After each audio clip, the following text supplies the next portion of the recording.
Good morning, everybody. I hope you are doing well. Today, I'm going to talk with you about the design thinking process, and you're going to use this process with your no carve pumpkin. Now, after I go over this, if you still have questions, you can either email me or send me a message and remind, and I will help any way I can. So let's get started. The first thing we're going to do is we're going to talk about how do you create and how do you innovate. So let's define create. Basically, you're taking your ideas and creating it into a reality, something that you can actually touch, something tangible. So you've got to make connections and problem solve. The next thing is to innovate. So a no carve pumpkin is not something that hasn't been around for years. So that means you need to innovate. You're going to take something and create it in a new way with your own creativity. And you do that by developing new methods or a new way of thinking. So you're going to take a moment and think about the product you're wanting to create. Now, we're going to take it a step further, and you need to think about your client in this process. So, design thinking is simply a methodology or a method used by designers to solve complex problems. So, they're solving the problems of their client and finding a desirable solution. So, that means it's something that the client would want. Okay, so it has to be desirable. In the process of design thinking, there are 5 steps. You have empathy. Sorry, guys, my tongue gets tied up sometimes. Empathize, define, ideate, prototype, and test. And we're going to dive deep into each one of those. So the first thing is empathy. Now, a lot of people confuse sympathy and empathy. Sympathy is when you feel sorry for someone. If we think about someone that has passed away in their life, we feel sympathy. We feel sorry for that person. Empathy is when you try to understand how someone else is thinking and how they feel. Okay. So if you look at, I'm not going to read all of this to you. You can read that. But in order to have empathy for someone, you need to observe them. You need to engage. That means communicate with them. You need to watch. And you most importantly need to listen. So the key to empathy is communication. Now, I know that when you are doing this project, you will not have the opportunity to actually speak with your client.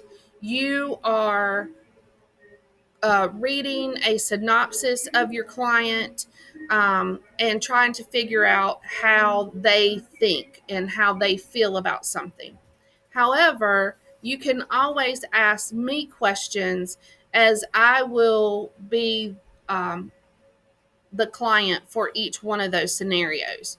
Um, so, empathy, you've got to understand your client. You've got to understand their thinking, their thought process. When you get into a real uh, client situation, which you will do this year, you have to think about their culture. You have to think about their socioeconomic background and take all of that into account when you're developing your product for your client. So, in your own words, you're going to write what you think empathy is and its goal in the design process. Now, you will do that on your slides presentation that you turn in with the no carve pumpkin. project. Next is the define mode. Basically, in defining, you are going to create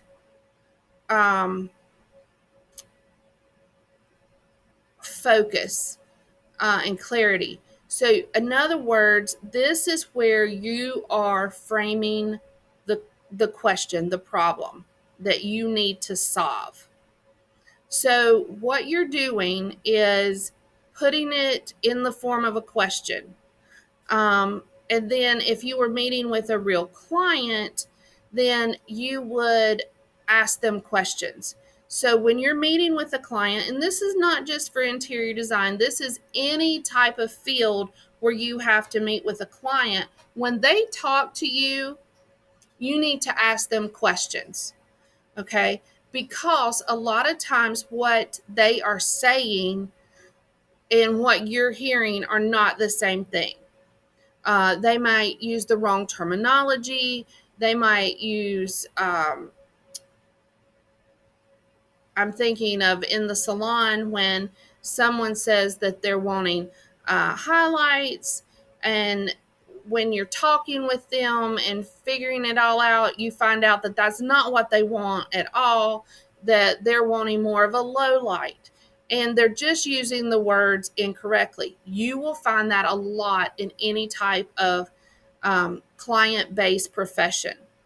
So it is very important that you question your client. When you are narrowing that focus, you need to create a problem statement. Okay, that is also known as your point of view. You're going to write out what you're doing. Okay, and then you'll go to the next step, which is ideate. Ideation is basically coming up with a number of possibilities. Okay. It's where you're brainstorming, you're map thinking, or sketching out your ideas. Okay. A good thing to do, especially when you're starting out, is once you've defined the problem, when you get to the ideation state of it, then when you're sketching it out, have someone else look at it. Do you think this is what they're wanting? Okay. Miss Adkins or myself would be great resources for that, or even your table mates on figuring out, are you meeting the needs of that client? Okay. Always think about and go back and reread your brief. That's your client description. Read the brief that you've been given. The next method is a prototype. Now, for you guys, you're not going to be creating multiple prototypes. You can, but you don't have to. Your prototype is where you are going to quickly a prototype should be done in an inexpensive manner.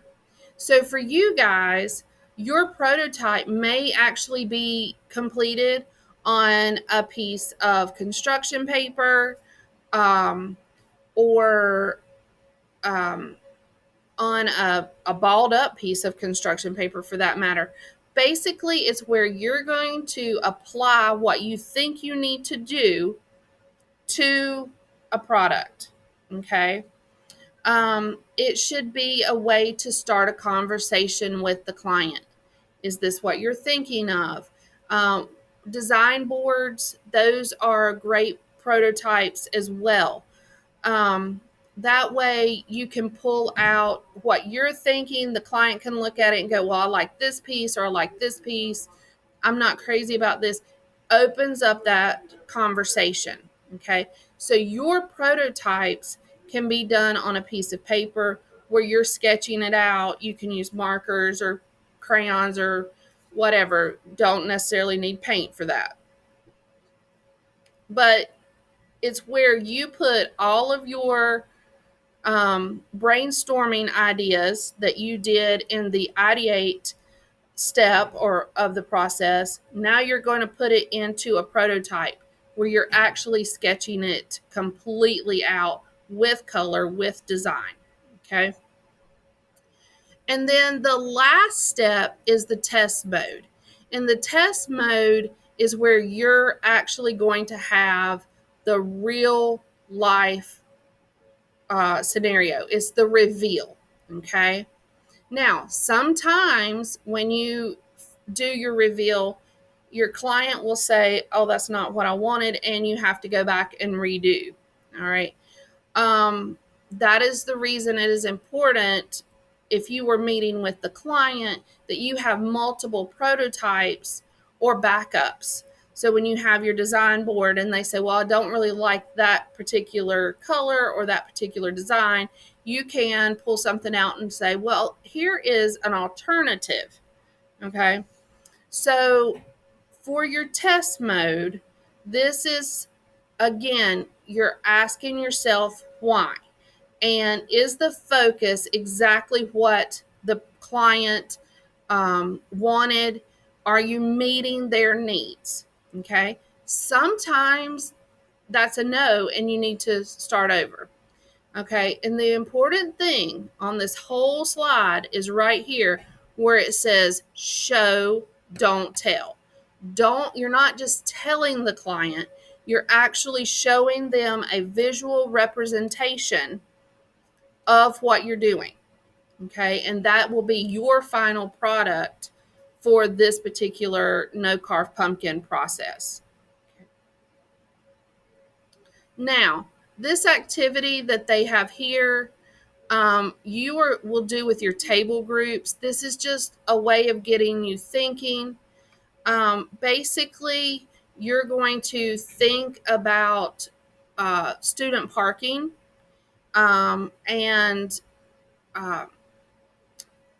we have a problem with student parking. There's not enough of it. What is a good solution? How do you get to choose where you park? That kind of thing. So what you're going to do is, what are the design thinking process? You're going to list out each step, and in your own words, describe each one and their importance in in the design process. Okay. Now, in your no carve pumpkin assignment, it tells you that you have to create a slides presentation that has 6 slides. Okay. So the first slide is your title page. The second slide is going to be emphasize. That's where you're reading your client's brief. They're all linked below. You're going to select the one that you relate to the most. Okay. When you do that, you need to tell me or Miss Atkins exactly what your understanding is of your client. It's not you're just writing down Braylee or Ryan. You're telling us what you're gathering from that particular client. The next slide, slide 3, will be define. That is where you are writing in your own words the problem. Okay? What is it that the client needs from you? Slide 4, which is going to be step 3, is ideate. That is where you are going to research no carve pumpkins. You can use Pinterest or Google. It doesn't matter. And pick out pumpkins, sketch out your ideas, and make the materials list. That is important. You must have that on this slide. Slide 4 is the prototype. Okay. You will collect all the pieces that you need, paint it on a piece of paper, And those will act as your prototypes. You're going to take pictures of them and put them on that slide.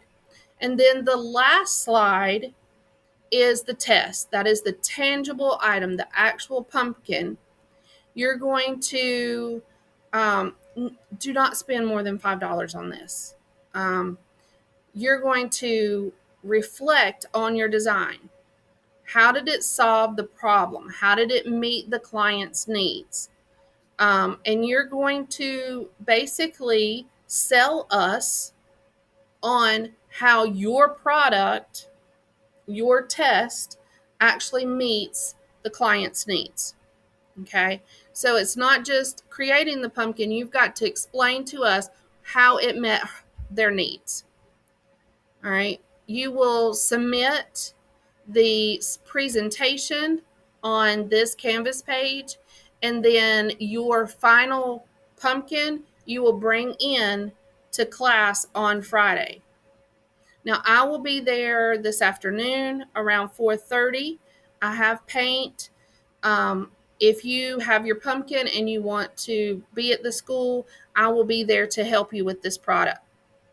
If you have any questions, you can email me or send me a remind message. You can also talk to Miss Adkins as well.